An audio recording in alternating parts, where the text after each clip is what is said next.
rasaasni keessan haadha keessanitti dhuka'uu malee faannotti dhuka'uun beeku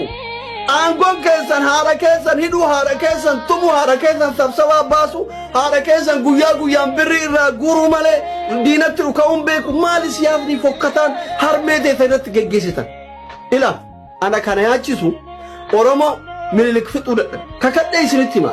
wallahi abbaan feetana jaaladhu abbaan feetana jibbu ene miyyem wanni an kakadhee isinitti hima abbama feete tay wanni an kakadhee isinitti himu jechuudha kakadhee wanni asitti himu maa inni hundi kee viidiyoo kana sheer godhi namni kuma tokko as jirtu kun sheer godhi kompileekii godhi jazba as jala jettee dhugaa kee jette dhuydee qufinati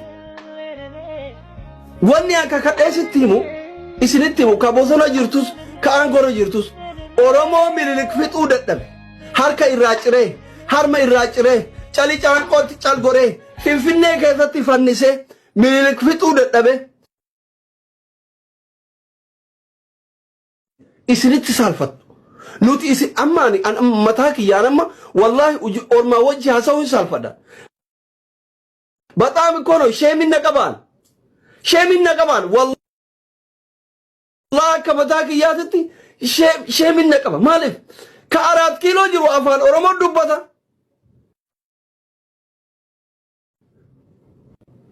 ka oromiyaa hunda keessatti booyu hiqqifateetiin hin booyu abbaa isaati jechuu nama waggaa 60-50 ko ayasaazzinim ይሄ ነገር ayasaazzinim nuti bara wayyaanee waggaa 27 bar wayyaaneen aangora turtu takka tigree haadha tigree taphattu nagarre bar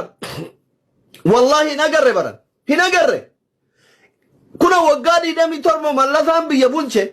ibn Hayilamaariyaam namichi iyyan qabne sun biyya bulche takka haadha tigree tagabbaatee boottu nagarre ammaa tana waan ufi wakkeessa wal beekaniif wal nyaataniif waggaa lamaan qofa darban haati tigree bootte malee amaaraa kililii keessan jiru barboochi dararaan gudeeddan reebichi saamichi amaaraa kililii keessan jiru bar dabuub keessan jiru bar ibn tigraay jiru ammalaan yeroo ati haati keenya hin du'in